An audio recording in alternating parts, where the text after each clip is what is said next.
right behind your head. Sorry.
It's gonna be hard not to eat in Yeah, front of everybody.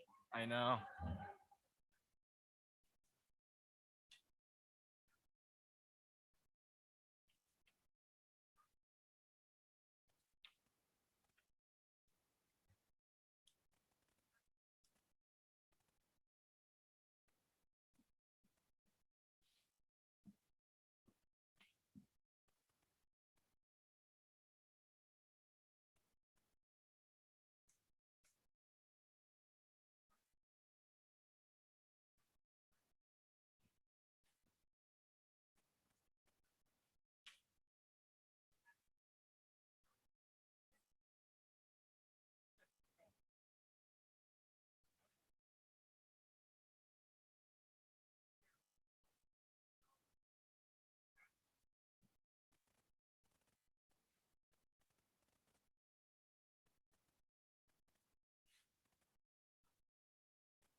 Good evening.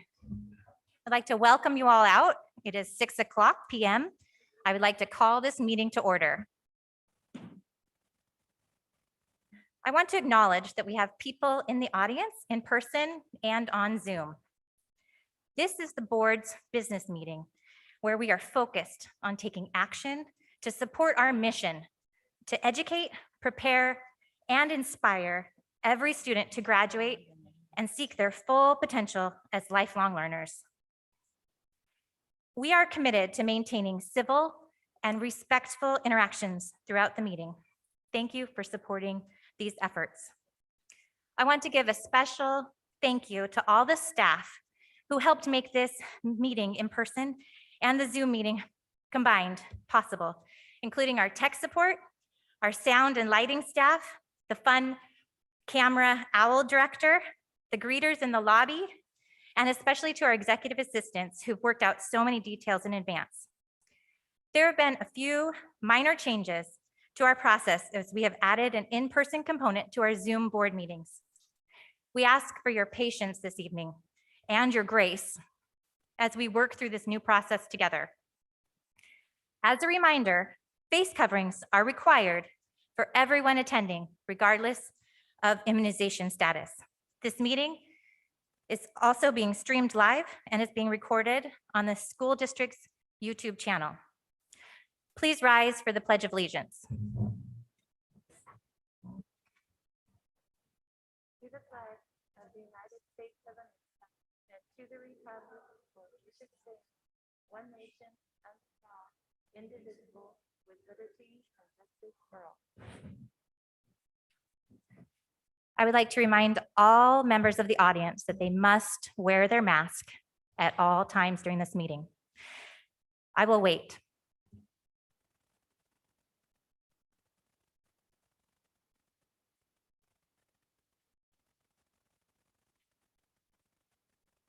I'm still waiting for one member to put their mask on.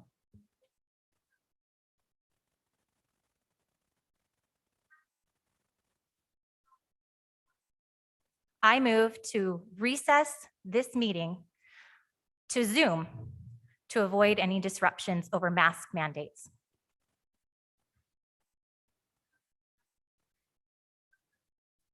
Do I have a second? I second. Any discussion?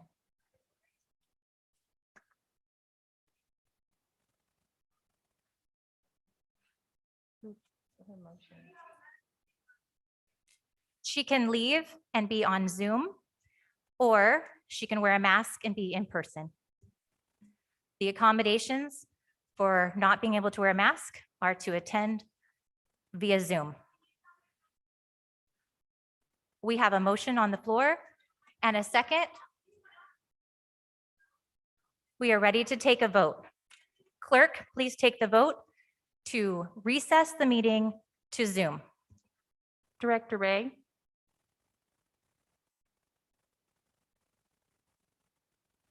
Director Ray?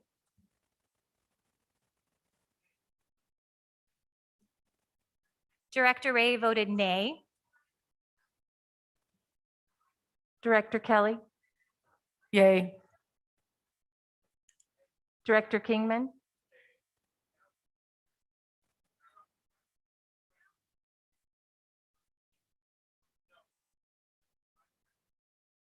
Director Kingman? Aye. Director Kingman voted aye. President Levesque? Director Levesque votes aye. This meeting is in recess. We will reconvene on Zoom.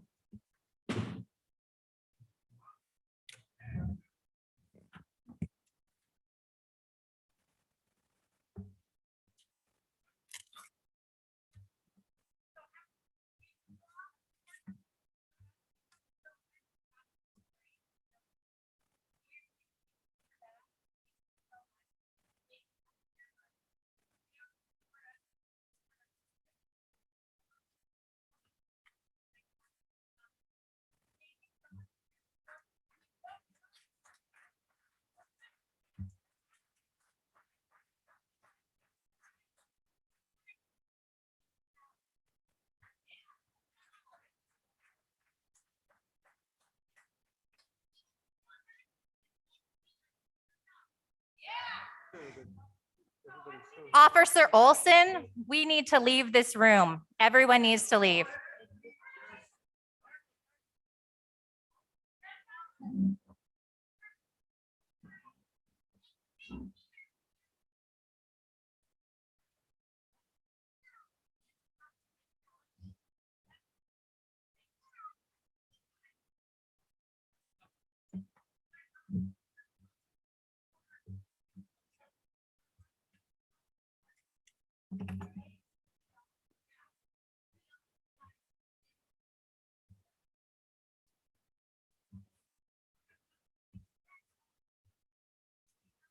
We will be on Zoom. 30 minutes.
Thank you.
Now you need a what? I know, I'd like to take my pick, I just don't know if I can. I don't have enough hands to take all this stuff with me.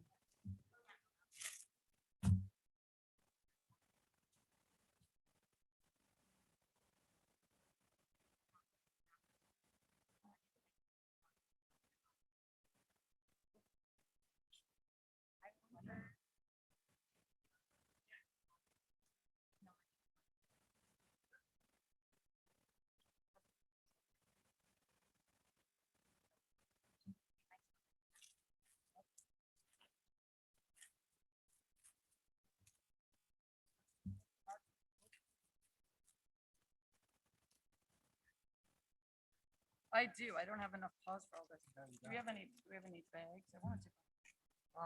These we need to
Happy New Year.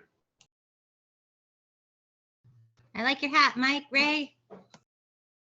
I think it's a tiara, right? Isn't that what these are called? I believe you're correct. As a, I don't know if I've ever worn one, but they gave it to me in appreciation. I'm going to wear it. Especially since it's recorded forever. Right? Your children will be so proud.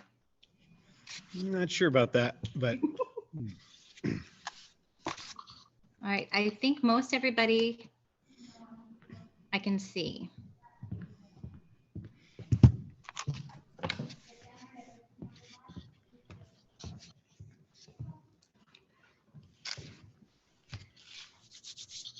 We'll bring the meeting back at 7 o'clock.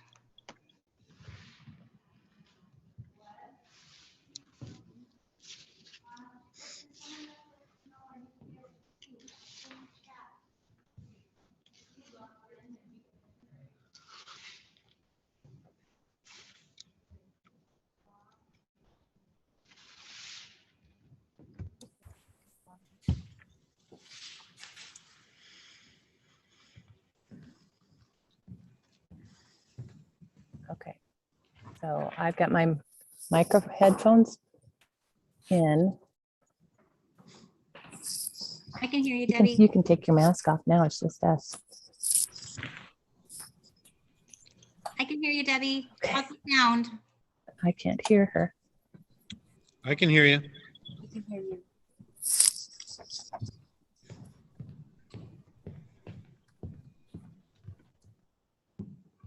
Here's Mike at the board meeting all by himself, enjoying this moment of fun and celebration. Board appreciation.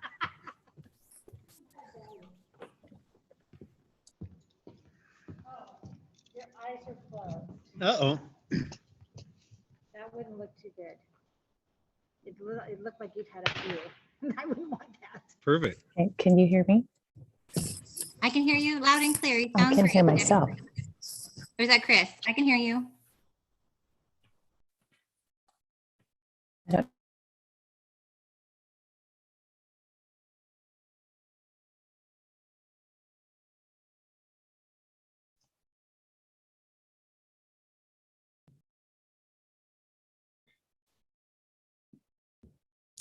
Carrie says it's really echoing on Zoom.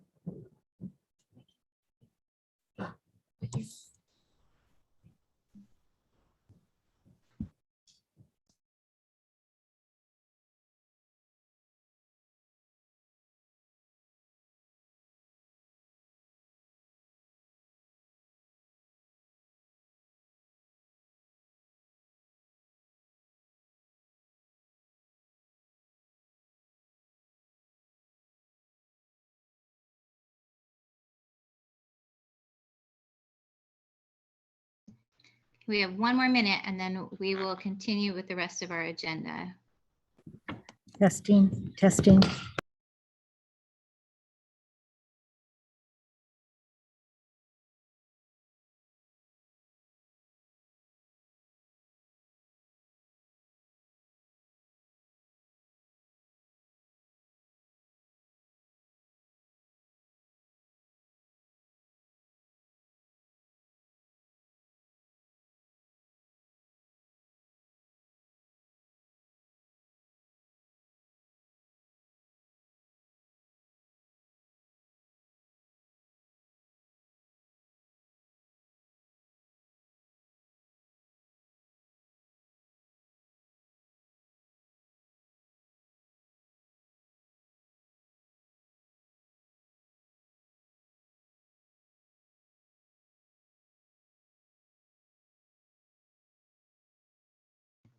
All right, my clock says 7 o'clock. We're gonna resume the meeting. Madam Clerk, will you please take attendance?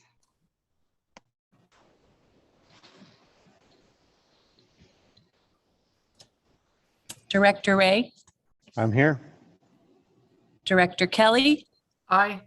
Here. Director Kingman, Aye, here. President Levesque, Here. Director Knapp. I'm here.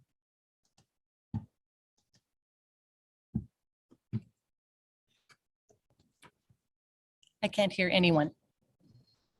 Can you hear me? We can hear you just fine, Debbie.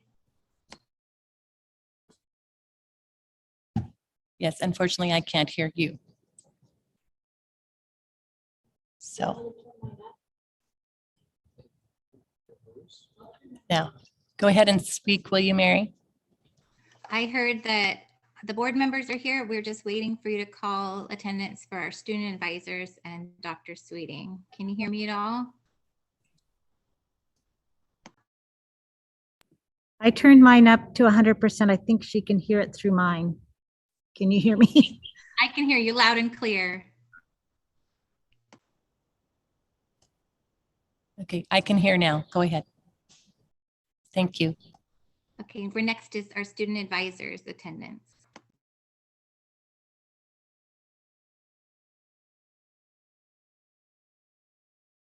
Madeline Andrich, Here.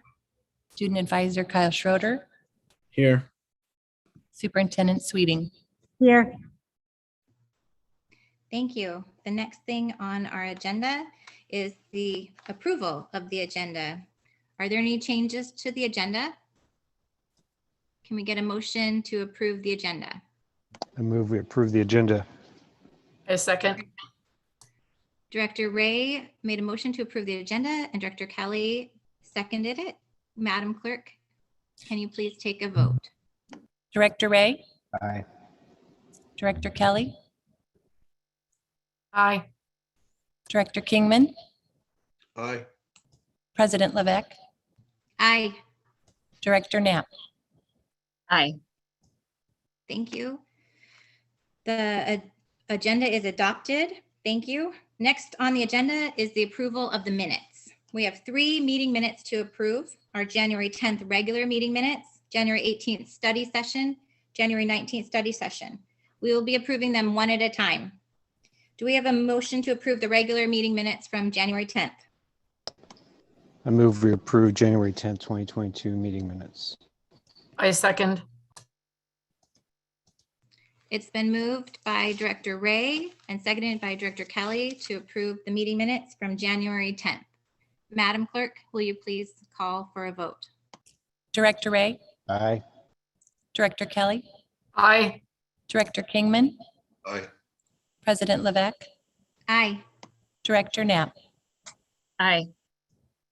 Thank you. The minutes for January 10th are approved. The next item on our agenda is the approval of the study session minutes from January 18th. Do we have a motion to approve those? I make a motion, we approve the special board Zoom meeting study session on January 18th, 22. I'll second. It's been moved by Director Kelly and seconded by Director Knapp to approve the special Zoom meeting study session minutes from January 18th. Madam Clerk, can we please call for a vote? Director Ray, Aye.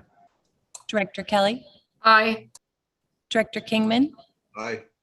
President Levesque, Aye. Director Knapp. Aye.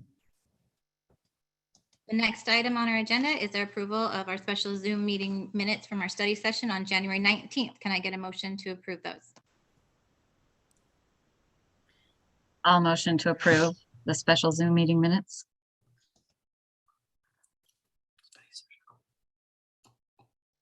Second. Been moved by Director Knapp and seconded by Director Ray to approve the special session of our study session from January 19th. Madam Clerk, we are ready for a vote. Director Ray, Aye. Director Kelly, Aye. Director Kingman, Aye. President Levesque, Aye. Director Knapp. Aye. With that vote, we are done with approving our meeting minutes, and we are ready for the public comment portion of our meeting. I'm going to read some instructions. The instructions I prepared anticipated 2 different formats for public comment, in person and on Zoom. Unfortunately, we are only on Zoom for the rest of this meeting. And so please listen carefully to the instructions for the public comments. And we will be first going through the people who have signed up and pre-registered to speak. And we will not be taking any further public comments during this meeting. I'm going to read this script now. The board recognizes the value of public comment on educational issues and the importance of involving members of the public in its meetings. The board appreciates feedback in order to make the best decisions possible to benefit students. In order to permit fair and orderly expression of public comment, the board will provide a period of time at the beginning of each regular meeting during which visitors may address the board on any topic within the scope of the board's responsibility. Everyone addressing the board tonight has completed a public comment form and read and agreed to the district's instructions for public comment prior to this meeting being called to order. When I call your name, please unmute and allow video as you join as a panelist. Please refrain from comments that are an invasion of privacy, violate school district policy related to harassment, intimidation, bullying, or discrimination, are disruptive, irrelevant, libelous, slanderous, or profane. Please limit your comments to 3 minutes. The board does not respond to questions during the business meeting in order to comply with the state of Washington's Open Public Meetings Act. The board's silence does not signal agreement or endorsement of the speaker's remarks. Depending on the nature of your topic or questions, the superintendent may ask staff to contact you to answer questions or provide information. If you requested a follow-up response on your public comment form, you will typically receive a response within 5 business days, depending on research required. The board president may interrupt or terminate an individual statement if it is uncivil or exceeds the allowed time. Each speaker will be given 1 opportunity to speak. We appreciate your patience as we navigate this unique set of circumstances tonight. We have a handful of people that have signed up in advance to speak. I'm not sure if they are here in attendance, so this might take a little bit of time as we get a hold of each one and promote them to panelists. The first one I have signed up to speak is Dolores Flynn. Dolores Flynn is our first comment tonight. President Levesque, we are not seeing Dolores in the participants list. All right. The next one on our list, it says ASD nurses, and Nurse Ginger was going to speak tonight. Does anyone see a Nurse Ginger in our 123 participants?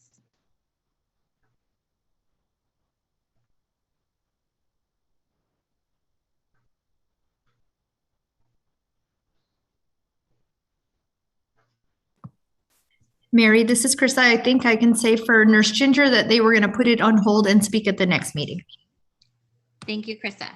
Moving on, the next person that has signed up to speak is Karen Lewis. Is there a Karen Lewis in our group of attendees?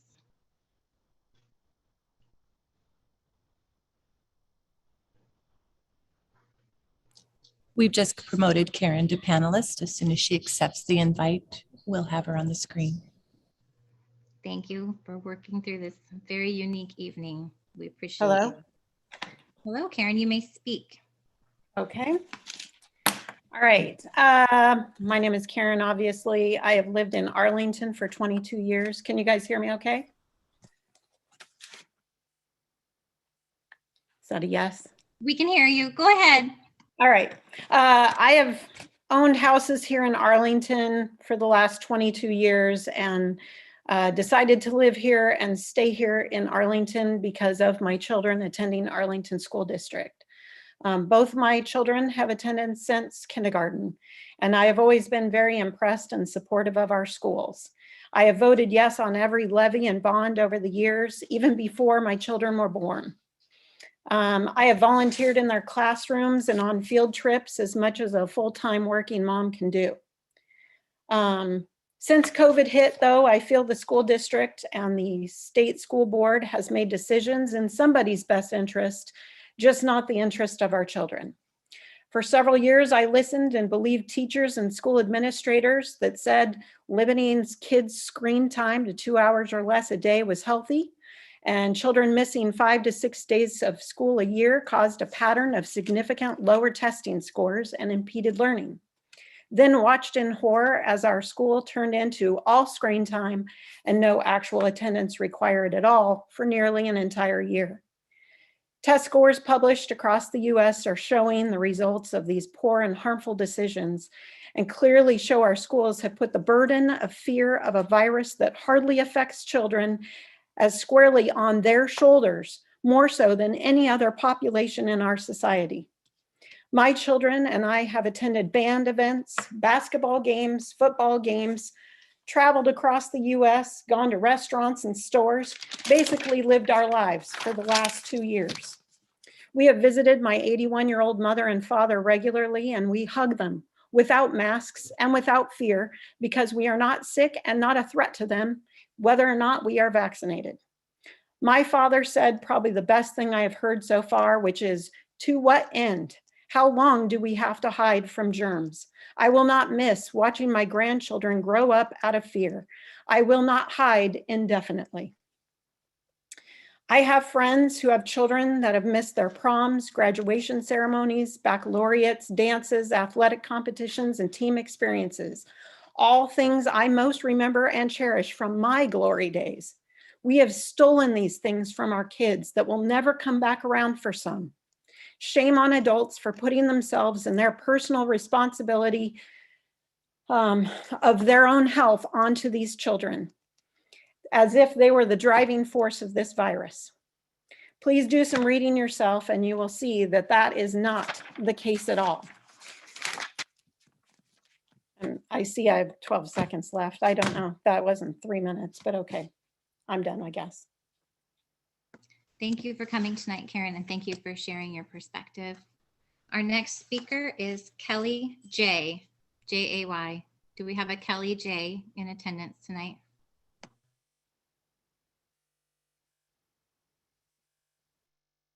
Yes, Kelly is with us. Give us a moment and we'll advance her to panelist.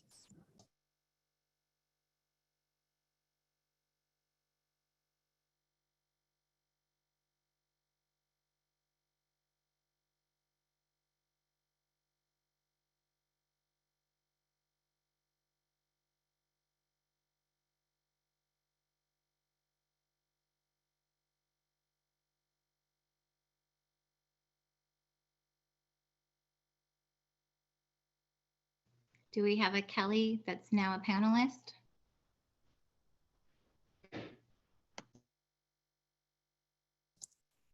Kelly just needs to unmute and then she'll be able to speak.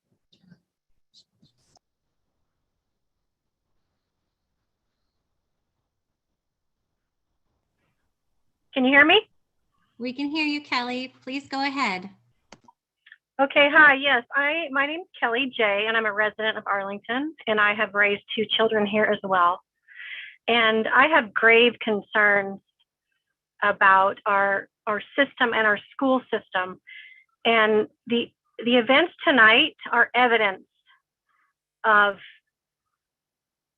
the dysfunction happening in our schools because of what's going on in society and what people are allowing to lead them. And I want to talk about some grave dangers to our children. I'm asking you to consider your actions regarding these. We've had a virulent, highly contagious, devastating disease which has affected all age groups spreading in our country. This malady will now affect us for decades, and it has the potential to be passed down through many generations if we do not turn from this path. It goes by more than one name, but put in simple terms, it's called lying fear. It's kept alive by those who benefit, namely pharma, who by law is immune to the destruction its profitable product causes, tech media, and tyrannical government, who also benefit from the enormous profits and control. and any and all who spread their message and teach it to the next generation. Actions often speak louder than words. At no time is that more evident than it is today. Your mask is a fear-pushing lie. A lie that a pandemic requiring its use is killing thousands, when truth, science, and facts will show early treatment with cheap, safe, effective drugs and supplements saves lives, while hospital protocols like remdesivir and ventilators are killing many. A lie that a mask can stop the spread of any virus, as dozens of censored by the establishment, peer-reviewed studies, and critical thinking indicate otherwise.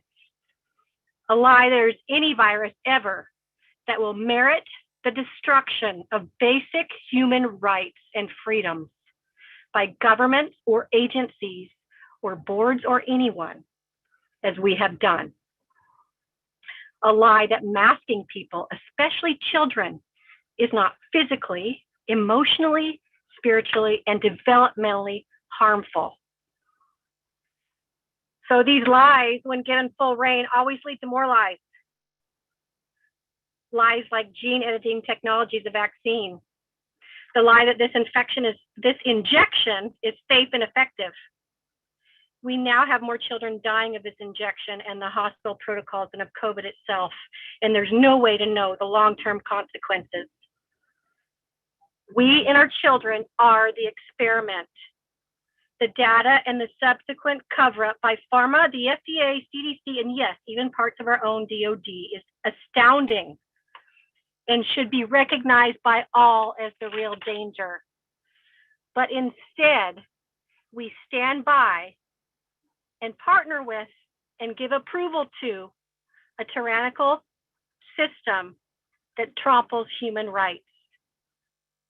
The only thing that will keep you and me and your children and my children safe and free is a constitution like the one we have, which we so willingly throw away and take from others. So I have a few questions that I'd like the board and all of us to ponder. Some of the other outcomes of this horror that we've seen the last 2 years. The real danger, that's not the virus, but history tells us it's a tyrannical government. That's the real danger. And if you know a little bit of history, then you understand what the real danger is. Why has the suicide rate in children and adults skyrocketed with these mandates? Why is this injection being... Time is up, Kelly. Thank you for sharing tonight.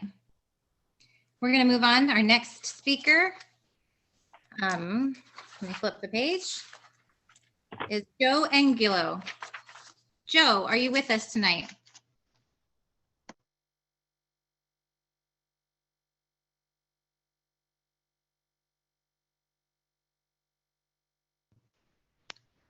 Does the clerk see a Joe in the attendee list? Yes, we see Joe. We're trying to reach out to him. Yep. Can you hear me? We can hear you, Joe. Please go ahead.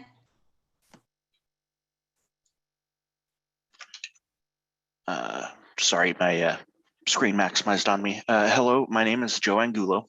I am the father of a student at Post Middle School, the husband of a teacher at Post, and now a substitute paraeducator for the Arlington School District.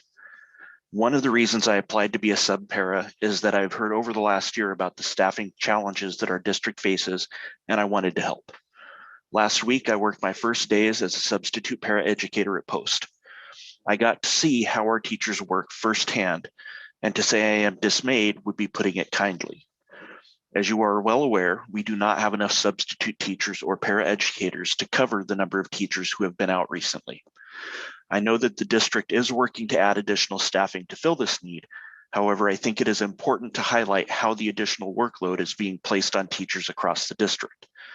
I will acknowledge this creates extra work across the entire district. However, at the moment, teachers are being affected the most harshly. Teachers are being asked to give up their planned time more than average so that they can cover classes for coworkers who do not have substitute teachers available. This is not good for the teachers or for the students. It means the teacher who is not ill doesn't have the time to work on grading, planning lessons, contacting parents, collaborating with other teachers, working with administration, writing IEPs, and testing for their own classes. Based on seeing my wife work 80+ hours a week and on conversations with other district staff, most teachers just bring that extra work home. For the students, it means that at times, instead of getting a well-rested substitute for when their teacher is absent, they get a stressed out teacher from one of the other classes in their school. I know the teachers are doing the best they can, but they're being pulled in too many directions. Our teachers were overworked even before Omicron began sweeping through our community and even before the pandemic started. Despite this, those who haven't moved on to other careers are still doing everything they can to provide a quality education to our children. But the district and parents are demanding more from teachers than we have any right to. The burdens our teachers are shouldering are not healthy, and we need the board to do something about it before we lose our best teachers to burnout or worse, to COVID. Since the state has approved going remote 3 to 5 days at a time, I ask that the board consider going remote 5 days at a time every 2 to 3 weeks until our county COVID numbers get back down to a more manageable number. Thank you for your time. I hope you all have a good week. Thank you, Joe. Our next speaker is Devin Brossard. Do you see a Devin Brossard in the list of panelists, Madam Clerk? Yes, we see Devin. We'll extend that panelist invite.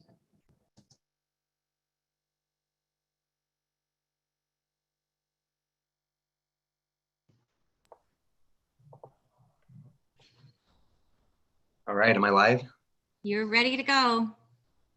Dr. Sweeting, Honorable Board of Directors, the School District of Arlington, student advisors.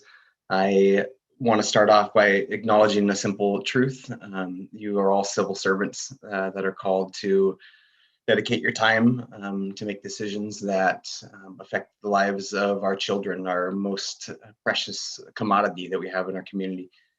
And I want to take a moment to accept the fact that I am a doctor of chiropractic and you are all not doctors. You are people that are normal people that have families, that have children, that have spouses, that have grandparents, and that you have been put in a position that you are governed by policy from our political leaders.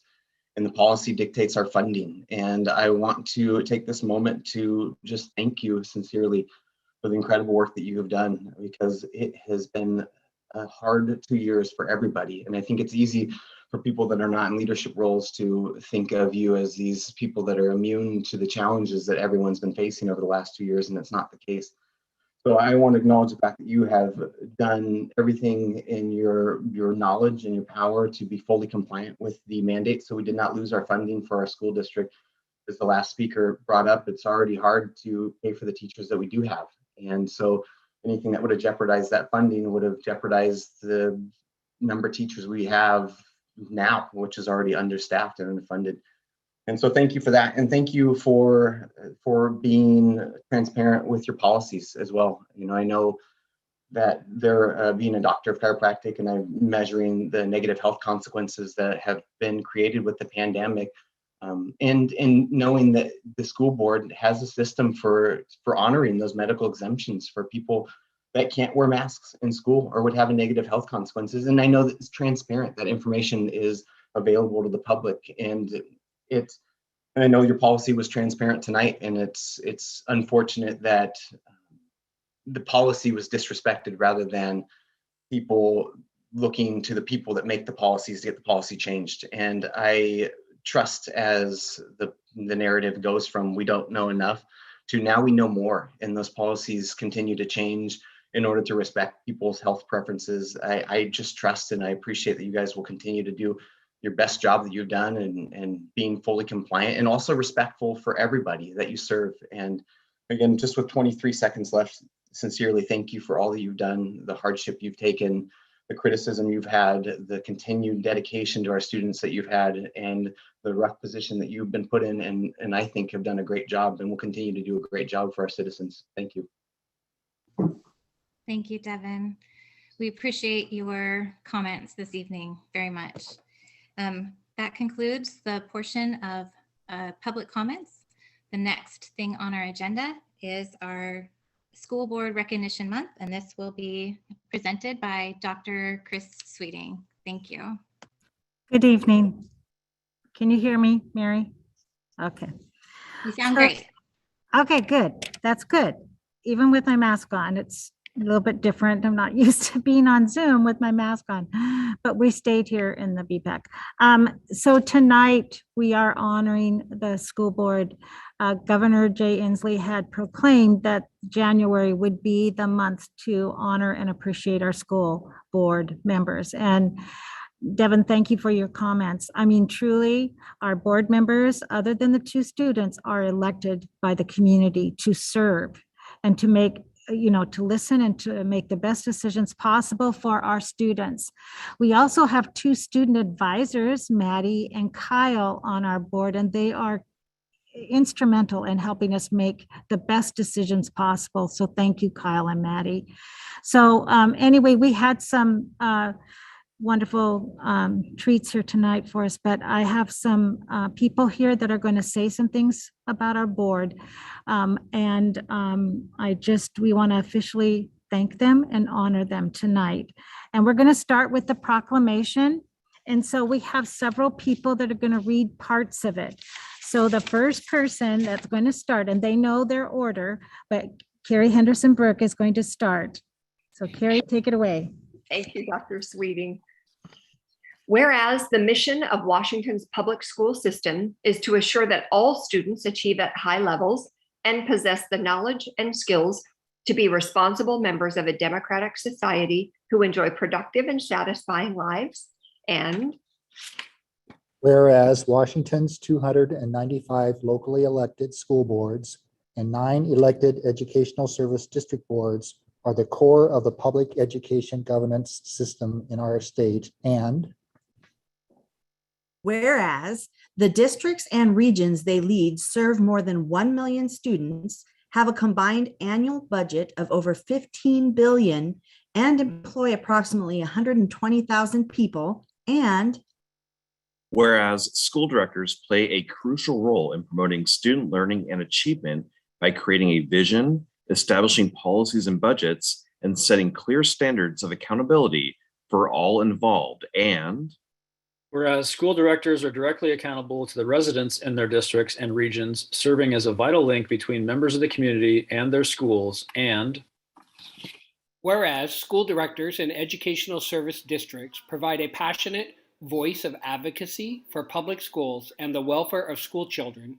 And whereas it is appropriate to recognize school directors as outstanding volunteers and champions for public education. Now, therefore, I, Jay Inslee, Governor of the State of Washington, do hereby proclaim January 2022 as School Board Recognition Month in Washington. And I encourage all people in our state to join me in this special observance. Signed this 15th day of December, 2021, Governor Jay Inslee. Thank you, team. That was wonderful. Very clear. Appreciate it. So to wrap up this special moment, I'm inviting Principal of Weston High School, Andrea Dixon Hundermark, to say the final words. Good evening, directors. We begin a new season with Arlington School District. New distinguished members of our community have stepped forward to serve our children and our families. They join seasoned board members who have seen us through some of the most challenging and unprecedented days public education is yet to know. We are thankful for each of you and your willingness to apply your talents, experiences to the mission of bringing the highest quality education and the strongest compassion and care for the students of our community. As we continue to venture into these uncharted territories, the leadership of our superintendent, our district office administrators, and you, our school board, is critical to the lives of so many. The decisions you make have great impact on the lives of our students, their families, our faculty, our staff, and our community. Your willingness to serve our community at this time in this capacity is deeply appreciated. We approach a new beginning. with our recently sworn in board, but also in the world in which we now prepare our students to inherit and shape. There are definitely new challenges, but also just as many new opportunities, new ways for people to connect, and a world changing sometimes faster than most of us can imagine. Arlington School District works to develop the intellectual curiosity and capacity of all of our students, to aid in the development of character, and to support families in the work of developing children as they grow into the leaders of tomorrow. Our school board is at a new beginning. When we think about the phrase new beginnings, a variety of things might come to mind. I asked my students at Weston High School to share their thoughts on the phrase new beginnings.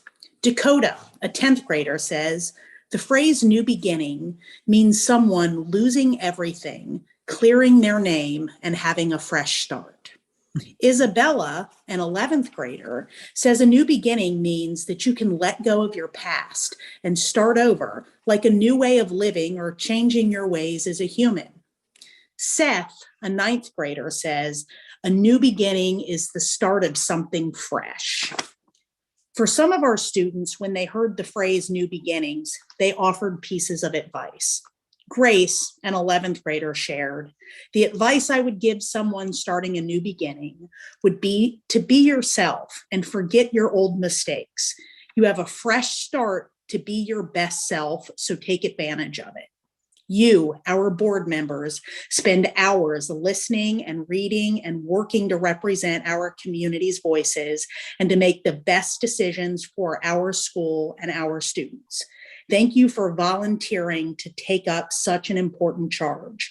And thank you for your dedication to ensuring that with each passing year, Arlington Public Schools gets better and better.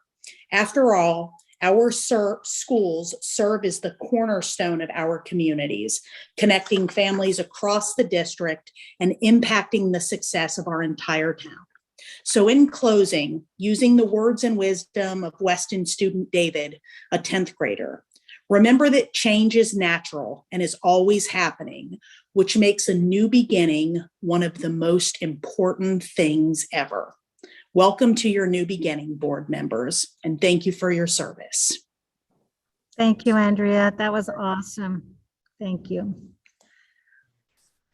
Thank you, Dr. Sweeting, and the rest of the team. That was very wonderful. I loved hearing from the children the most. That's the best. Our next thing on our agenda is our consent agenda. That includes our budget and enrollment reports, our personnel report, our warrants, adjusted warrants, and a cooperative agreement for supervised and teaching experiences with Portland State University. Do we have a motion to approve the consent agenda? Make a motion that we approve the consent agenda. I'll second the motion. We approve the consent agenda with a short addendum to that we just say thank you to Mark Earhart.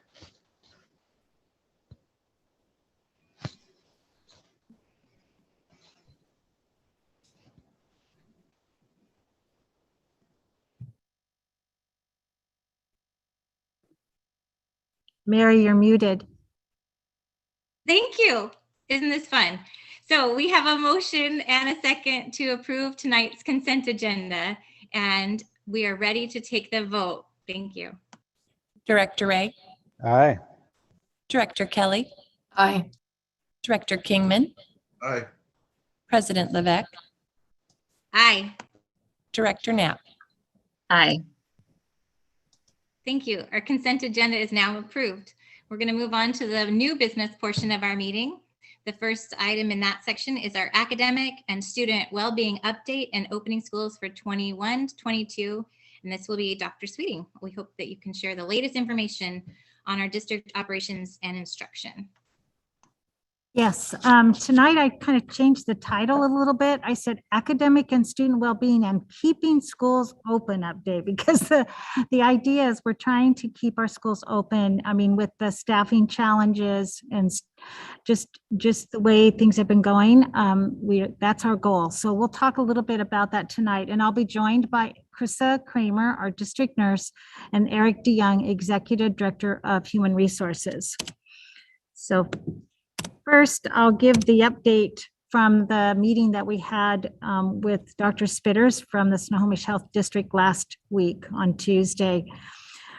He said a lot more information than just this, but I pulled out some of these highlights. He said that hospitalizations were higher, but he was hopeful that this will trend down. A lot of it is because he believes that the infection rate is going to trend down, and you'll see in a couple more slides that it certainly did go down. It did go down, so you'll see that. He also shared some acceptable use of home tests. We've been getting a lot of questions about why can't we use the home tests as results to get kids back in school or even our staff. So we're going to talk, Krista Kramer is going to talk about that. We've made some decisions today and some changes that are going to start very soon, like tomorrow, in the next couple of days. And we also clarified, she's going to also clarify some revised testing requirements that Dr. Spitters was talking about last week as well. So those will be later. In fact, not too much later, because I'm going to invite her to come right now. So Krista Kramer. Yes, absolutely. Let's talk about these new changes. Good evening, everyone. Our numbers did go down, 2,636 per 100,000. I keep a graph for myself as well. I think I brought it here one week to show you, but our numbers every week, and we are kind of mirroring this exactly. The spike went up in the Arlington School District as well, specific to us, and it has also taken that sharp turn down. So that's good news for our school district and staff and kids and nurses and families and all of that. Right now, our numbers are still high, but as I said, on the way down. 246 positive cases. This was as of last Friday in our district, and 218 close contacts that we've identified or families have identified for us. Numbers there per buildings are, they're higher. I noticed this week specifically, I was just going to let you guys know that Apple preschool numbers are high as well. Their close contacts numbers are really high as well. And I don't know if I've ever mentioned to you guys, but preschool falls into a different category, different than the K through 12 guidance. And so their quarantines are a little longer, and they are very quick to quarantine the whole group because of mask wearing and the situation they're in. So if and when they do have a positive, it definitely slows that class or classes down substantially for longer periods of time. Next slide, please. So starting tomorrow, and Dr. Sweeting talked about this a little bit, we are moving towards what the CDC presented a few weeks ago. The Snohomish Health Department has given us their blessing to grasp the 5-day return after a positive case. And this is without a test to come back. We had been requiring families to either to stay out 10 days or to get a negative test. And as maybe this group is very well aware, tests are very hard to come by. They're hard to come by in the community. They're hard to come by in our schools. They just don't have the tests that we thought really that we would once have at our fingertips. And so we're moving towards 5 full days out. So if, for example, someone tests positive for COVID-19, you start from the first day of their symptoms, and this is where families get confused. Their first day of symptoms is actually day 0.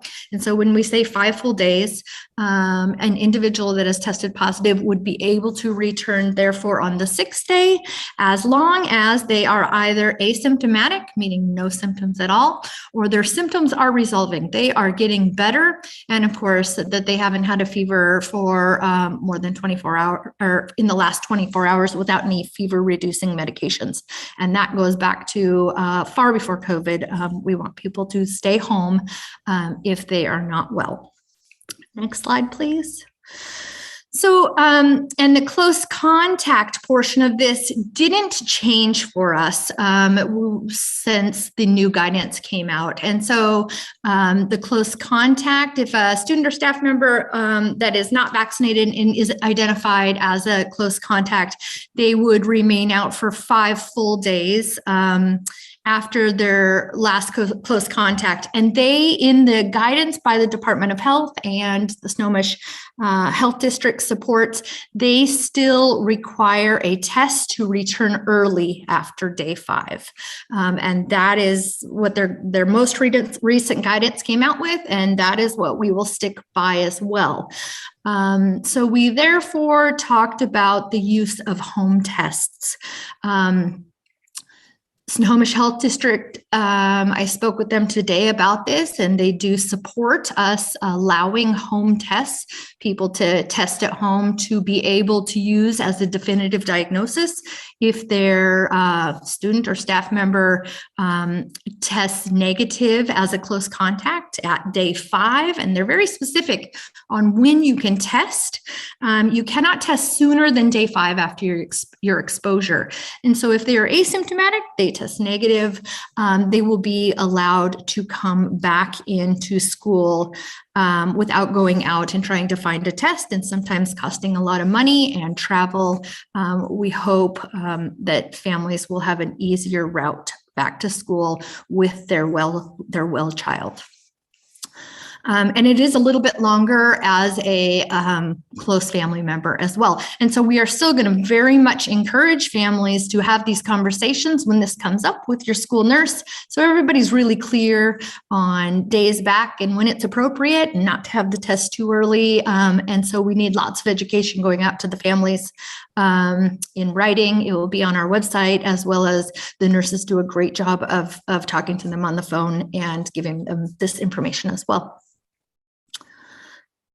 And so big reminders, and we are going to send this out to families and push hard like we have been all along. But with these new guidelines that are supported by the CDC and our Snohomish County Health Authority, we need these families with these lesser times.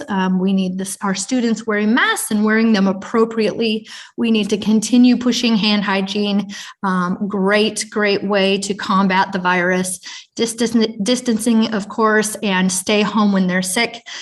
We want to include a reminder, the symptoms, and that they can even have minor symptoms, and we're still wanting people to stay home when they're ill. But that is the direction that we're headed in the next day or 2. Thank you, Krissa. Thank you. Thank you. So next, I'd like Eric DeYoung, Executive Director of Human Resources, to give us an update about student and staff absences. Yes, good evening, board.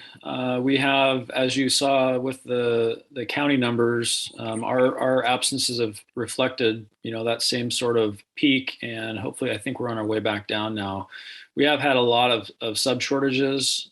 We track those daily. We're trying to make efforts to reduce that number, but with the significant number of absences, we've had a lot of fill-in teachers. We've had principals covering, but obviously other teachers covering. We have emergency substitutes in place. So we're making do, and things this week have turned the corner a little bit. We're significantly reduced our number of open positions for teachers today. And it's looking better for this week than it did last week. So we're hoping last week was our peak, and that we're back on the way down to filling most of our open positions with substitutes and not having to sort of make do on the fly. So anyway, hoping we're seeing a positive change there, but more work to come, I'm afraid. Thank you. So next, I wanted to give the board an update on the Test to Stay program. This is a program that once we can get it in place, we actually can, when a student is identified as a close contact, they can be tested right there at that moment. And if they're negative, they can stay in school and not go out for the 5 days. I mean, that's what we are hoping to accomplish.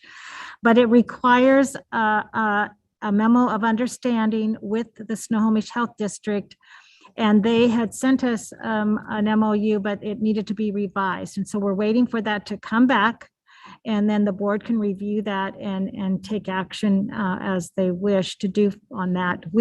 In order to implement, there's a couple things, but to implement that, the Test to Stay program, it takes more people. And so in anticipation of this program, we posted last week or the week before, 2 positions, 7.5 hours, that would be these people, the individuals would help us with this testing, the testing protocol.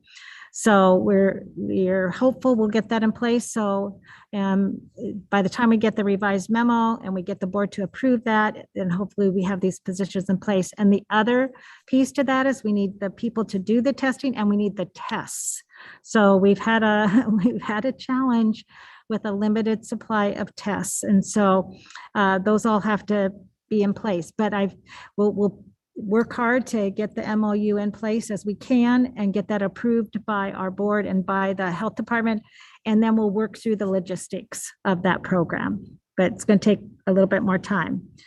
Next, I wanted to state that, keeping our schools open and the continuity of instruction, keeping schools open for in-person instruction is a priority.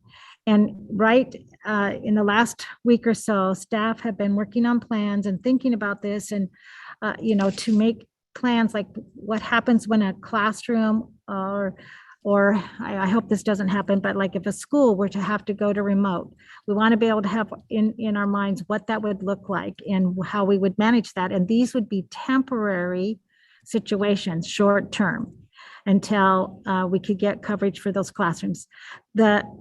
The moving of an entire class or a school to remote learning, it's short-term, temporary, but it would happen. There's not a number that triggers this. It's if the staffing or student supervision or some operations within that building or that school are compromised, or if we're directed by the health department. But really it's a conversation together and we work through that. Fortunately, we've had some classes that we've had to close for short periods of time. We have not closed a school, and that would be, we're working hard to make, we don't want that to happen. So we're working hard, but we also have to make sure that we have enough staffing. We have to make sure that the students are safe in that situation. We did have to cancel one bus route. So we did have a shortage there for one day. We were able to, and I praise Brian Lewis and his team, Cheryl Powers and Charity in the transportation office, because it's a lot of work to have to try to switch around and maybe combine a couple of routes. So very grateful for our team. So with that, we're at questions, discussion. I have a question, Dr. Sweeting, but. Okay. So, yeah, hi. And he's over there. Exactly. So here. So the MOU portion of this, I know that other school districts have an MOU in place with the health district. And I guess I was hoping you could expand a little bit on what or why the holdup. Where do you see that is? I know it's not on our end, but is there something we could do to help expedite the health district to get us an MOU with proper language that we can approve and implement? Understandably, it's just one step in this big puzzle of Test to Stay, but certainly an important step. Right.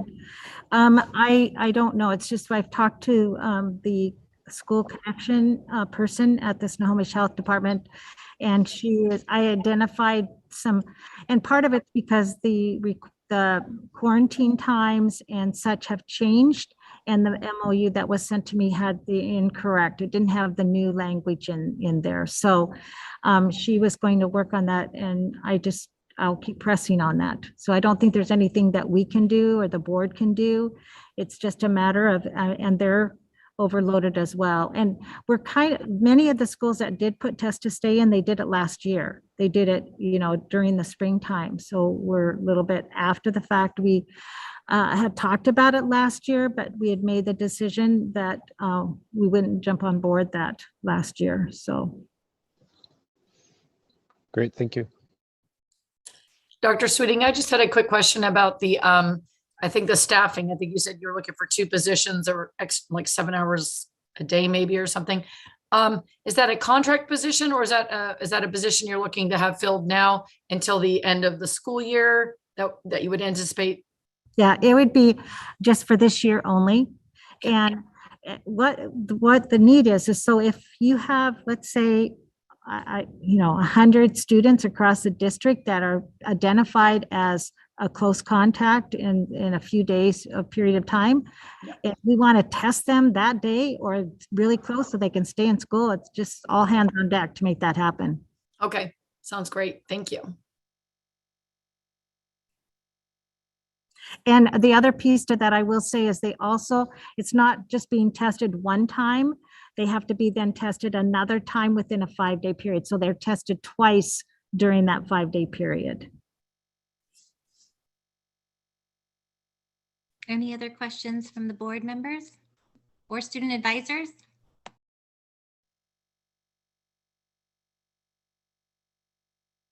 All right, thank you, Dr. Sweeting. We appreciate the update and all the good progress that you guys are working on. We appreciate all hands on deck that have made schools stay open and be able to take care of the kids.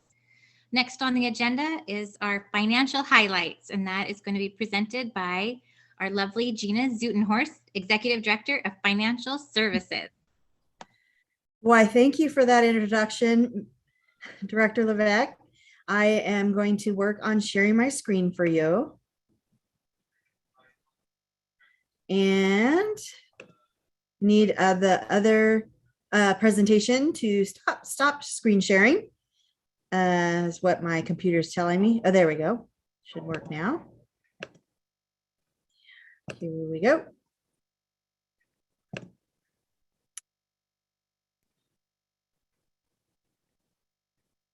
And as soon as I do this, it always covers up the spot where I need to go to slideshow. Okay, hopefully everybody can see that. And so, yes, I am here to, on a monthly basis, in alignment with the month of presentation that is in the consent agenda, that monthly report, we try to give a financial highlight of that during our board meeting. And so the general format of this presentation for you today, it's going to follow the similar format that we have been discussing. And it helps just kind of keep things on the primary big picture. And we start by we'll talk about the financial health of the district, and we'll talk about some of the financial challenges. We'll talk about fund balance and the level that that's at, look at some of the trends with that, and some other financial measures that we try to keep in the forefront of our mind as budget and funding is very important. And it will help you with an elevator speech if you ever need to have this information. So first off, financial health of the district for 21-22, we have some very, very positive things in our district. We have a healthy fund balance that is helping sustain our operations coming into some of these very turbulent times with funding. We have our 4-year educational programs and operations levy that our community has generously provided that support through voting, and we are in our 2nd year of that. Our federal funds that are coming in are providing us some relief as well. We have ESSER funds for this year, $3.6 million. We have Department of Health, it's called Learn to Return grant. It's close to $500,000, $490,000. And we have CARES Act emergency connectivity funds as well, and that's over $750,000. So both of those, the Department of Health Learn to Return and the CARES Act emergency connectivity funds, those we did not know we were going to be getting. So those are unexpected funds. Our ESSER 3 funds, we did know that we would be getting those, and we budgeted for that. So we have revenues that we budgeted for that and expenditures that we budgeted for that. And our plan for how those funds are going to be spent is also on our district website. And I'll show you that slide as well later in our presentation. And then last, we have our capital levy as well. And these are our very good financial positives for our district, financial health. We do have challenges. Our 21-22 financial challenges, our initial 21-22 budget estimates had our ending fund balance declining to the minimum reserve level by the end of the year. So while we kept on a lot of the staffing levels that we had, even though our enrollment was down, we stayed with the staff that we had, and that does bring us down to the minimum reserve level if we're just looking at budget. Now, a lot can happen and changes happen before we get to the end of the year, so those numbers can change. Our staffing levels that we maintained, like I said, were at the pre-COVID enrollment levels, and then we also infused those levels with additional staff to meet the student needs and accelerate student learning. Our enrollment, this is a challenge, it's recovering at a slower pace than we had hoped. We did approve enrollment, our estimates for that, and which our budget was built on, a rather conservative but level, but we also were hoping that it would bounce back a little bit greater pace than it has. And last bullets on the challenges. We have a number of our programs that are on track to spend more than what is generated by their associated funding models. And for that's special education. And that's not meant to be a negative when we say this. It just means that the needs of the students that we are taking care of and serving their needs for and working, those have affiliated costs, and the state doesn't necessarily provide adequate funding for that, but we still are committed to providing the education that they deserve to have. And so that also means our spending levels are higher. And then in our child and nutrition services program, that one as well, it's a very interesting and different year for that program. Unprecedented. We have waivers in place, and we're able to provide meals, breakfast, and lunch without charging fees or costs to our families or students. And so we, unfortunately, that has generated some higher costs than what we're getting from the state and the federal government for that program. However, we've recently heard that they are going to increase the meal rate that they are paying to districts to help boost that program's cost, help support that program up. So that's a positive, and we'll be looking at how much that helps. We are continuing to experience costs associated with COVID-19. Undeniably, there are costs that we would never have dreamed we would be needing to carry on with 2 years ago. So that is our challenges. Here is our fund balance. We had our beginning fund balance for 21-22. We started at 12.2. Our fund balance now, it will fluctuate from month to month, which is normal. You can see 4 years worth of a trend here lined up against each other across the months, what our fund balance typically does. And we are the dark navy blue line right now. The dots begin, and we are in December now. And this is where our fund balance is.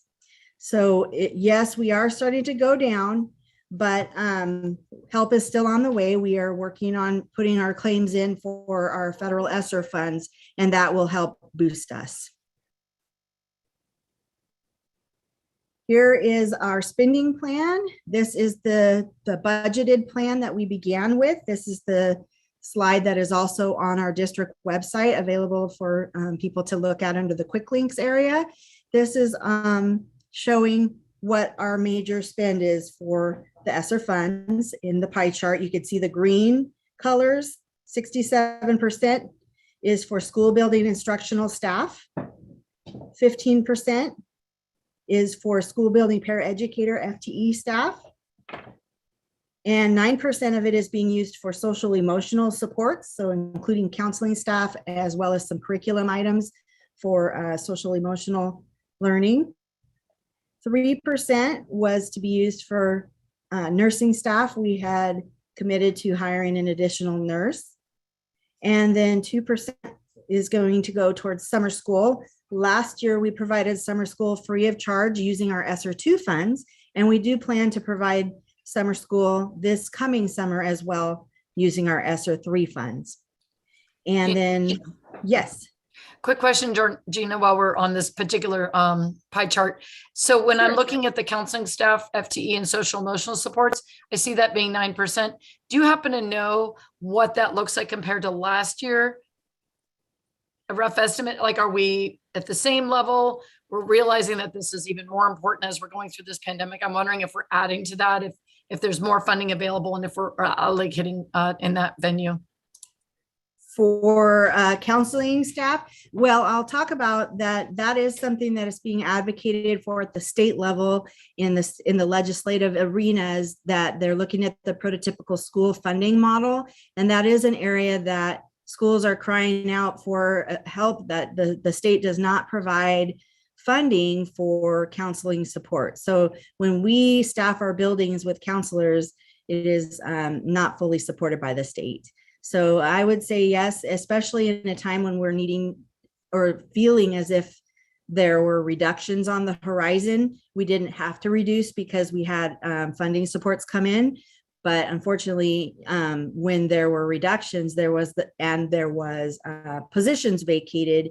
That's when creates a moment of stop and say, what can we do with this position? So that is where we continue to fund the position and committed to keeping our staffing levels in the counseling area at the levels that they were at without reducing. And we are having our ESSER funds help support that.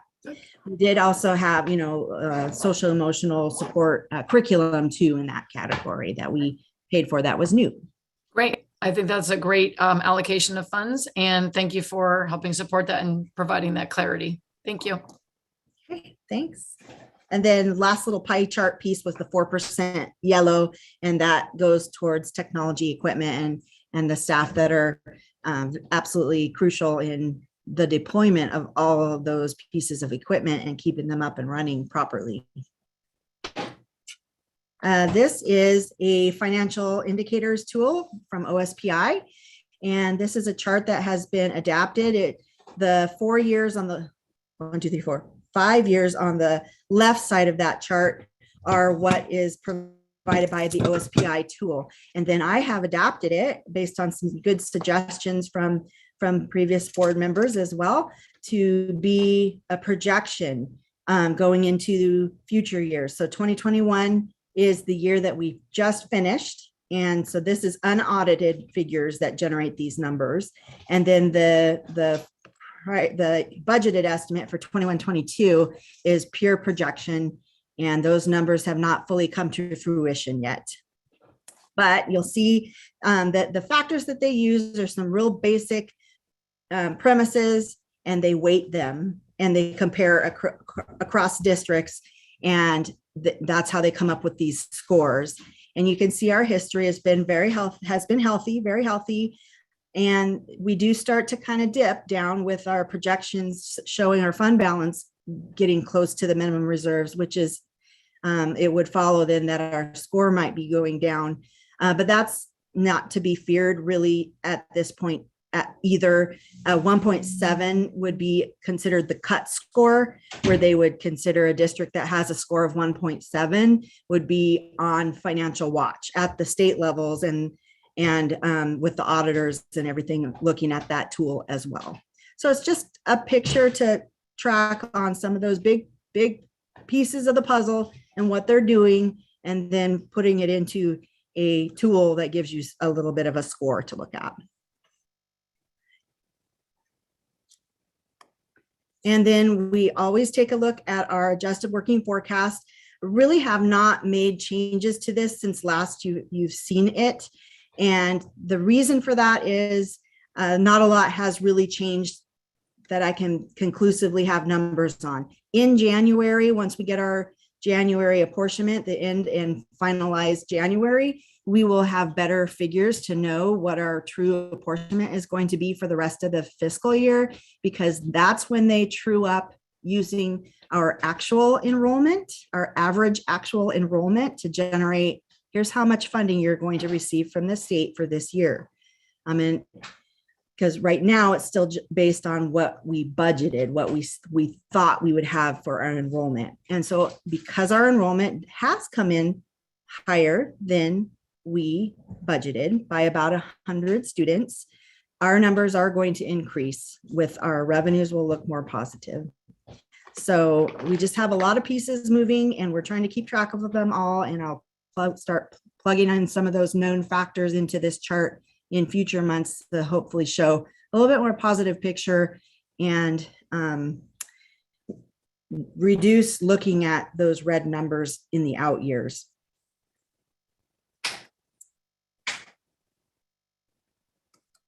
And the overall outlook is just that we have advent of new revenues that are helping our bottom line for future years. We have potential for a formal budget extension in the spring. Remember, I had mentioned the Learn to Return grant fund. We didn't budget for that, didn't budget for those expenditures all the way. And same with the connectivity grant. That was an unbudgeted coming funds and expenses that go with it. So we don't have enough in our contingency to encompass all of that. It's likely we are really going to have to come to you with a budget, what's called a formal budget extension in the springtime. And I think we'll have that for our capital projects fund as well. So we're just carefully watching our trends and our revenues and looking for a more positive impact on our future year forecast. And that is the end of today's highlights. That was very detailed. Thank you, Gina. Do any board members or student advisors have any questions about our financial highlights?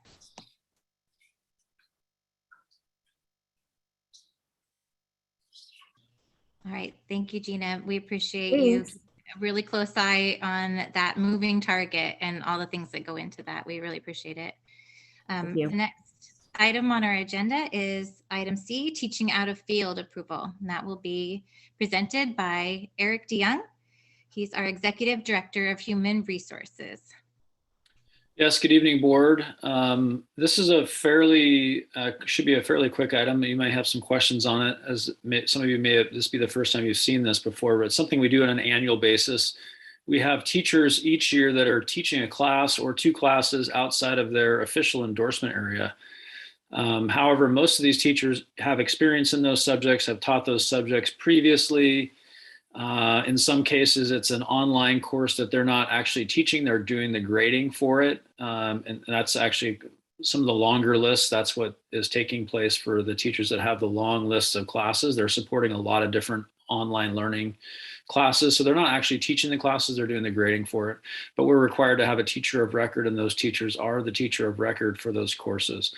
So that's what this list is. There's 26 teachers on it this year for a variety of reasons.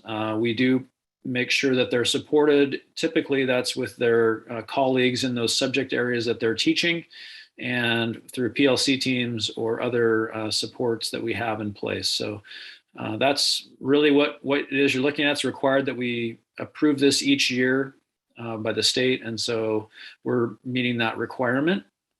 And we work through our registrars and our principals. We try to reduce this number as much as we can, but it's just not always possible to get a teacher, in all the right slots with all the right endorsements. So that's why this ends up happening each year.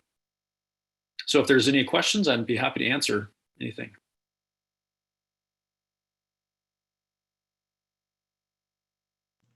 All right. Thank you, Eric, for that simple explanation of what the teaching out of field is. This is an action item for the board. Do we have a motion to approve the teaching out of field? I make a motion that we approve the teachers out of field.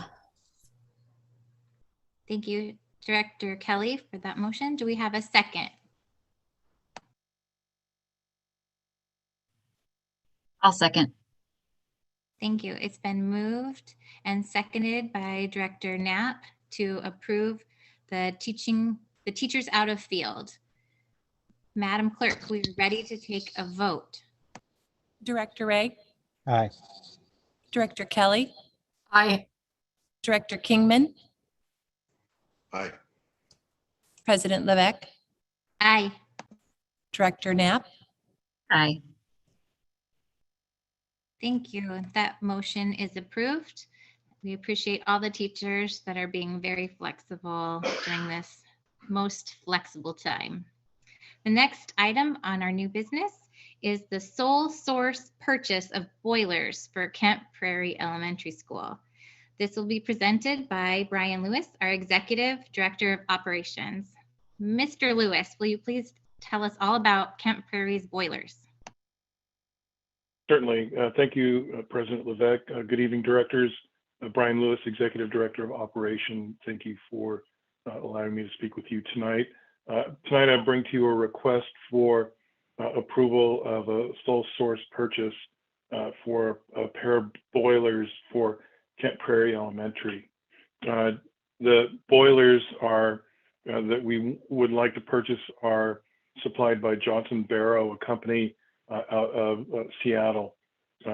The boilers that we would like to purchase are identified by our maintenance staff as a preferred piece of equipment to be placed inside of our school buildings. We already have a set of these boilers at Eagle Creek Elementary. In 2004, we did a similar project where we added a pair of boilers at that school to replace a singular boiler that was there to provide redundancy. And this quotation is attached to your board agenda. One thing I wanted to point out to you that's pushing us to ask for this sole source approval tonight is the lead time associated with this purchase. Right now, you can see that the lead time the vendor is estimating is that we're looking at a 16 to 20 week lead time to receive these items from the vendor. They are made in Canada and they ship from there to here. This is a really good lead time right now. What we're experiencing in the industry is experiencing a huge delay in lead times for HVAC related products like boilers and air handlers. And the most common lead time that we're being quoted right now is 10 to 12 months. So this is a really great lead time for us to be able to get this product in time and place it in Kent Prairie Elementary during the summer break, which at that time we can take the boilers off, the boiler that's there offline without causing issues with students or staff being in the building, because the boilers also provide hot water and we won't need the heat during the summertime, but we would still need hot water if we were operating an educational program in that building. So the total price of the pair of boilers is $52,160. Our policy requires that we receive multiple bids or at least 3 telephone quotations for items above $50,000, between $50,000 and $75,000. This is we've attempted to acquire additional bids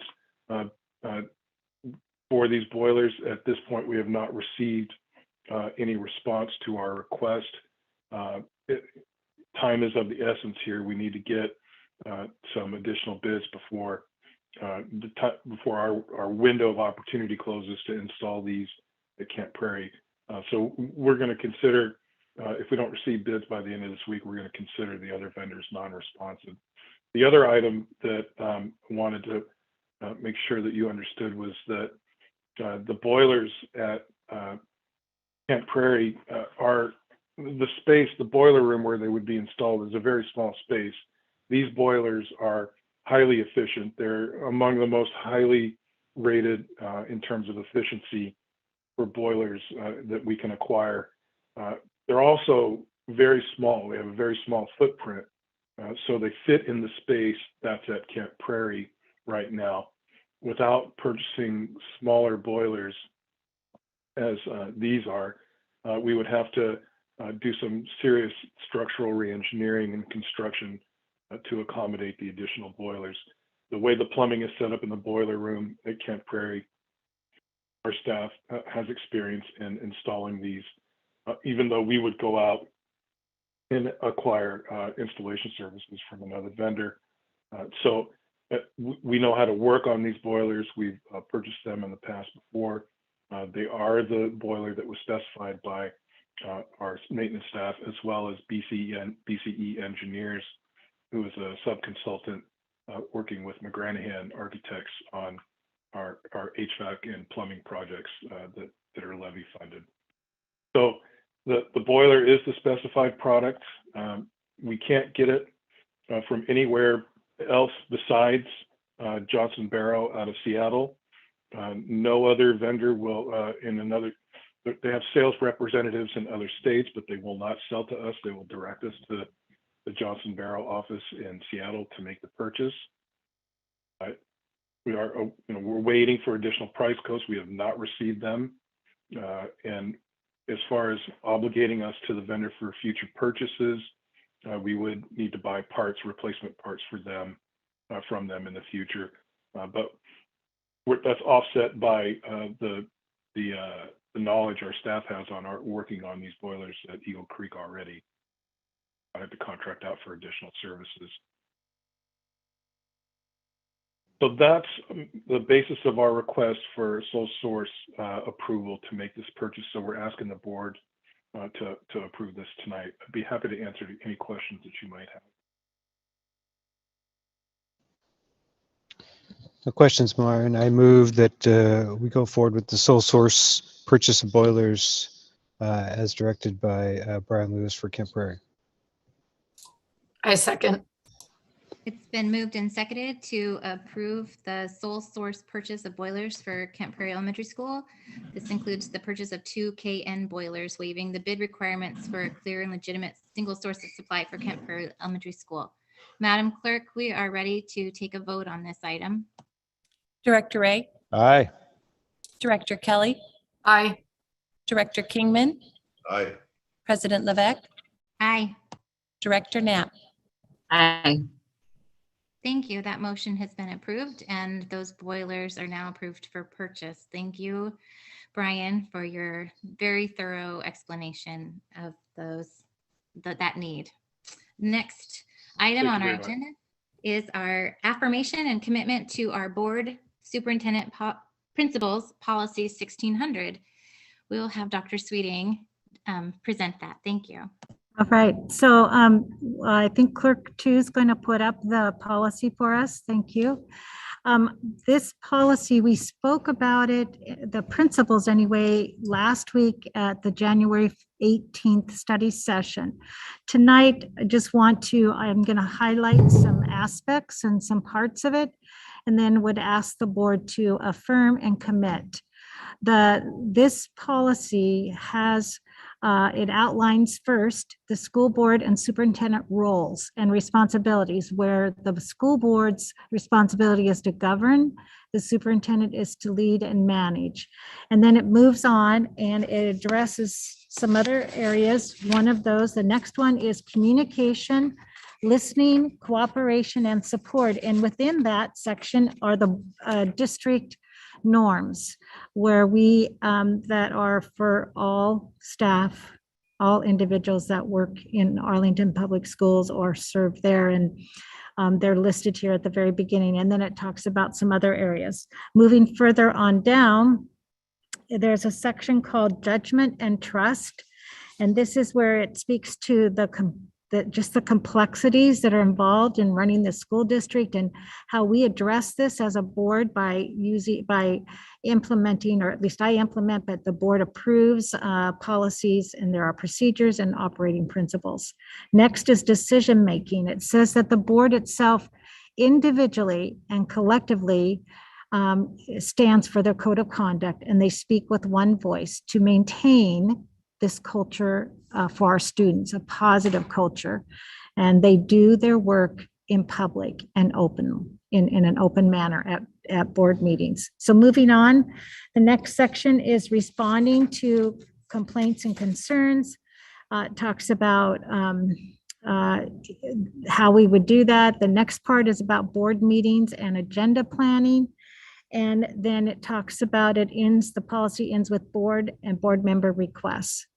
So this is our operating principles together as a board team. So between the board and myself and how we would do the work together. And we had brought in Patty Wood from WASDA to talk about this and engage us in some thinking and conversation last week. And so this is just, I'm asking that the board would approve again, policy 1600 to affirm and commit. And at the end of the policy, when it's approved, then each board member signs the policy 1600. Thank you, Dr. Sweeting. This is an action item. Do we have a motion to affirm the commitment to policy 1600, board superintendent operating principles? I make a motion that we affirm and move forward the affirmation and commitment to the board superintendent operating principles, which is policy 1600.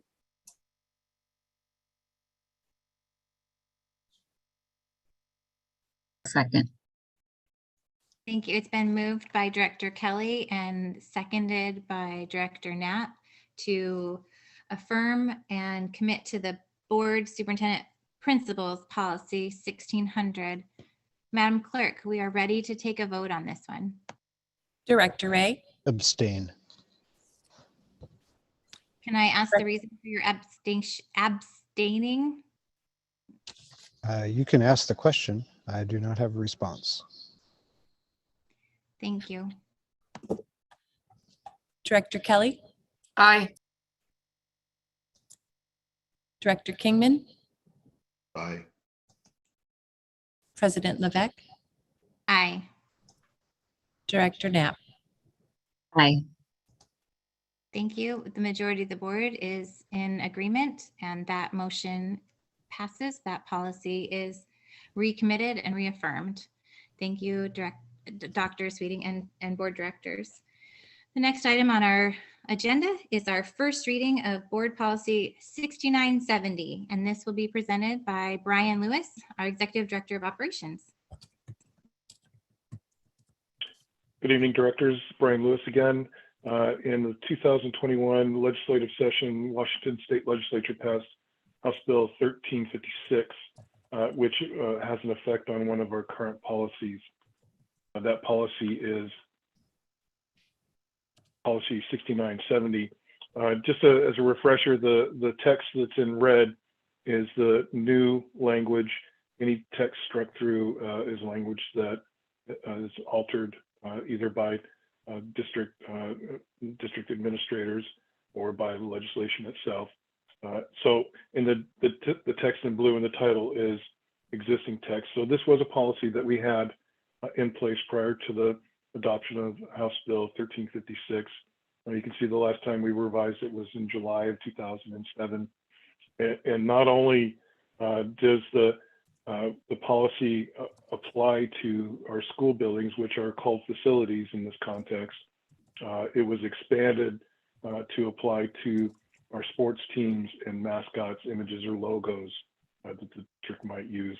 The crux of House Bill 1356 was to compel districts to not use images of Native Americans in their school logos or mascots, and without the consent or approval of the local tribal authorities. So that's the new language that's added in red at the bottom. The other addition was that we used exchanged the word national, with federal. We struck through national and added federal to be more clear as Washington federal senators and representatives. Any questions? Yeah, Brian, there's no changes we're going to have to make because of this policy. Is that correct? That's correct. We are in compliance with the policy as it is presented. Thank you for confirming that. This is another action item. Do we have a motion? Or actually, this is not an action item. I lied. Sorry. This is the first reading. So thank you for that. Does anyone have any comments, discussion, or proposed amendments to this board policy for this first reading?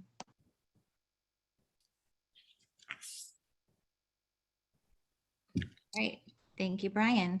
The next item of our agenda is our second reading and adoption of board policies. The first three policies in this group will be presented by Superintendent Sweeting, policy 1815, 1822, and 1825. So the first one that I'll share is, again, this is a second reading, so we have looked at it already, is 1815, ethical conduct for school directors. It was presented to us by WASDA, and it is classified as discretionary, but it outlines that we, each board director takes an oath to support the Constitution of the United States and Washington State, and that we're committed to holding up those oaths and to engage in ethical behavior. And then it lists there that ethical behavior is based on objectivity, selflessness, stewardship, transparency, and integrity. And then it describes that there's another, the next policy is 1825. So it says if a board member does not adhere to those principles, it's outlined in 1825. Questions on 1815? Okay, 1825. Let's see, actually, I'm going to do 1825. Did them out of order. Sorry, clerk. Sorry. This one is called Addressing School Director Violations. It's a new policy. That's why it's all in red. So is the previous one, 1815. And this is also through WASDA's, its classification is discretionary. It talks about that we're committed to, it's similar in that it says that we are committed to faithful compliance with the laws in provisions of our own board policies and exercising good judgment. And it talks about if there was a challenge where that might not be happening, what is the process? So number one, there would be a conversation in private setting. Then there would be some discussion if we needed to move into an executive session. And so there's a sequence of a progressive sequence of trying to deal with if there was a challenge. So any questions on that particular policy? Okay, and finally, policy 1822. This is, we do have this policy in place. You can see by the black letter, the words, those are current language. The red is replacing or is adding, and then some revisions.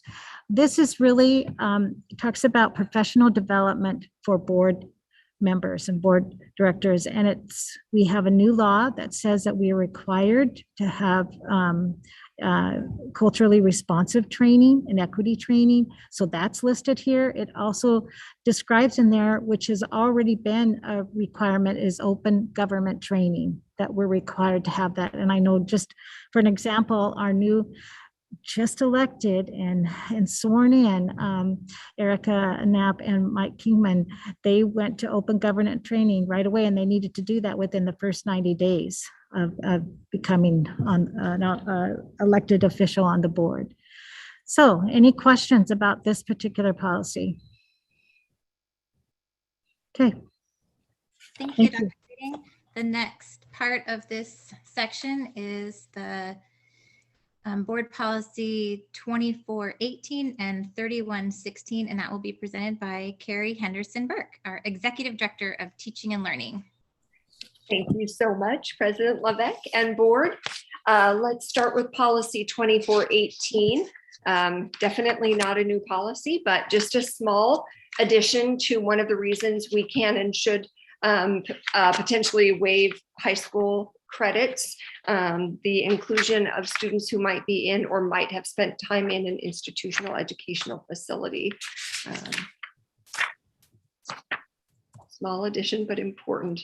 Last time we talked, there weren't any questions about the wording. Is there anything else that you've thought of or have a worry about? All right.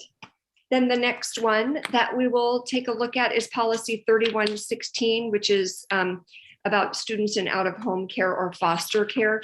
Most of this is a language update, trading out out-of-home terminology for foster. There is a full paragraph of addition that begins each school district or each district school, excuse me. This is a case of policy catching up to existing practice. So we have had building liaisons that work with the district. It's been in place for a very long time. So again, nothing big in this, but good updates. Any questions or thoughts? Great. Thank you, Carrie, for that very concise explanation. We appreciate it. This is an action item. These 5 policies are presented to the board for the second reading and adoption.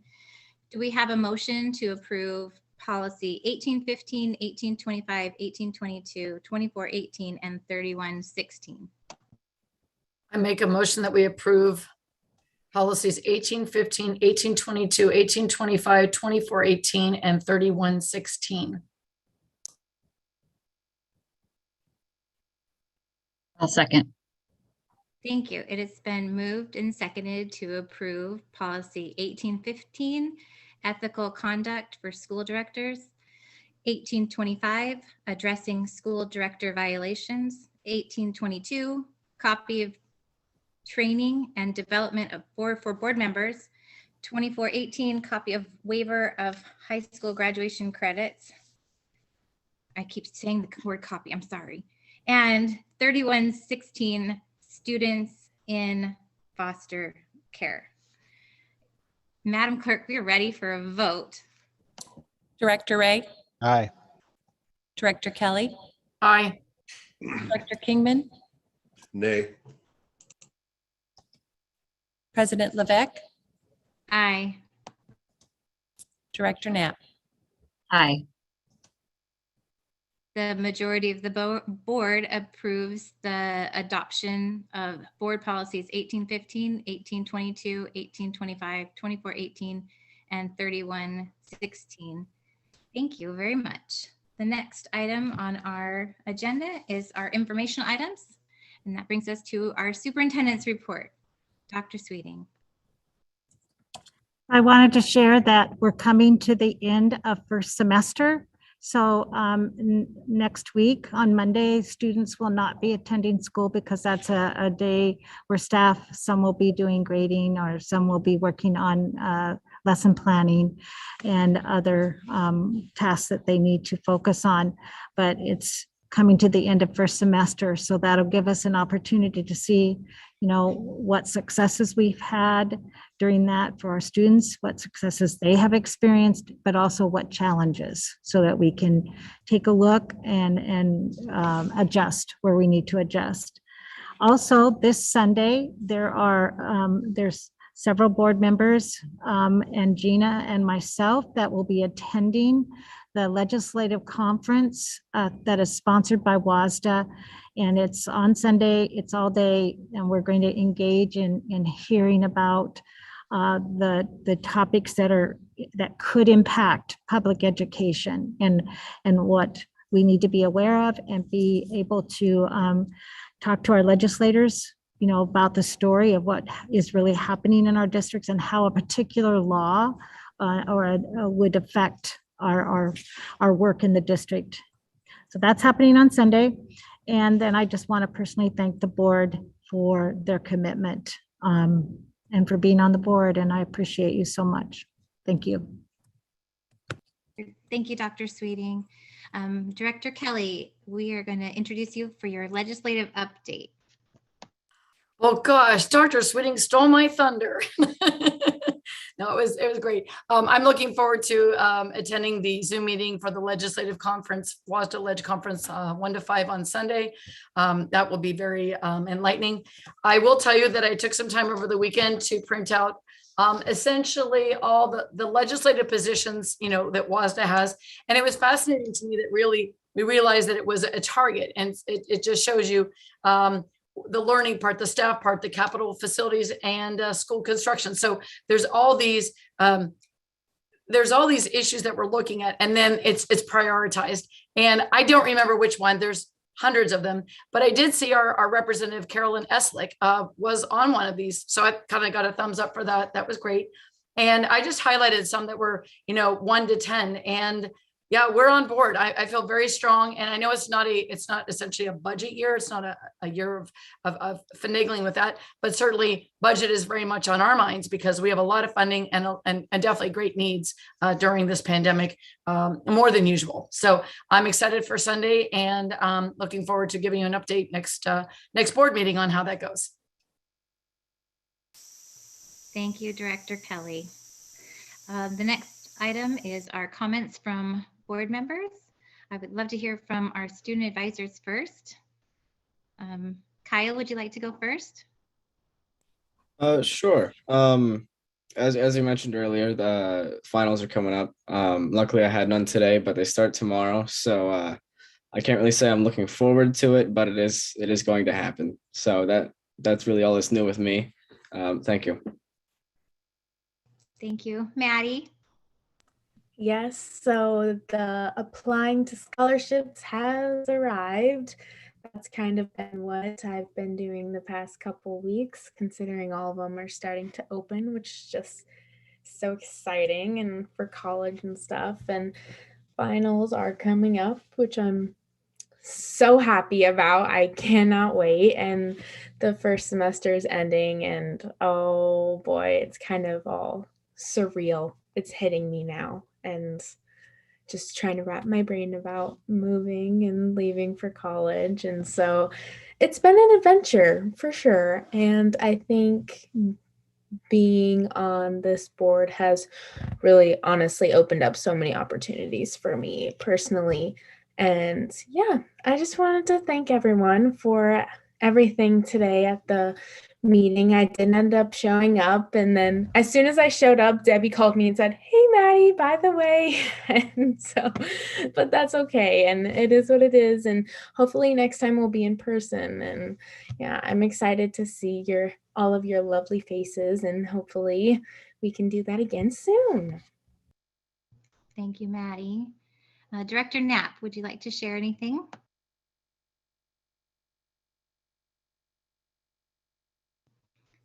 I had to get my mouse over here. Sorry. Oh gosh, these last couple of weeks have just been so busy with, I went to the district office and I met, you know, all the board chairs, and it just was so much information. And then our study session. I think that doing all of those things really has helped me have a very clear picture of what we do and what everyone else does. And I just really, I didn't think I could appreciate the folks who work at the district office, or our teachers or staff, nurses, anyone in the schools any more than I do until you really sit down and talk with more people. And it's just like overwhelming appreciation for all the work. And what else did I want to say? I was bummed not to be there tonight, but we've had a COVID positive in the house, so I didn't feel comfortable being in person tonight, but I really wanted to. And I'm looking forward to hopefully next time we can all get together. So yeah, I hope everyone stays safe and healthy. And thank you for meeting tonight and being flexible. Thank you, Director Knapp. Director Kingman, do you have any items you'd like to share? Well, good evening. Yes. Hoping that you want to share your 4 things from our study session. It was something about where you go on vacation. And do you remember? I don't have them in front of me. I'm sorry. Can you hear me? Anything you want. You can hear me? Yeah, so I just wanted to thank the Arlington School District for their attempt tonight at an in-person meeting. That looked like an awful lot of work, and so thank you for that. Unfortunately, it didn't work out too well, and so I'm looking forward to our second attempt at our next meeting. Looking forward to seeing you all there. Thank you. It was very nice to meet you in person today. Director Ray, would you like to share some comments? Sure. First of all, thanks to all of the staff for the appreciation stuff today. It was great snacking on some of the food. Thanks for putting all that together. Appreciate it. Thanks to Joe, our very frequent commenter, public member who's now a paraeducator sub. So thanks for helping out with the staffing, and everybody else who's out there is helping out as well. But speak out to Joe. He's a frequent commenter.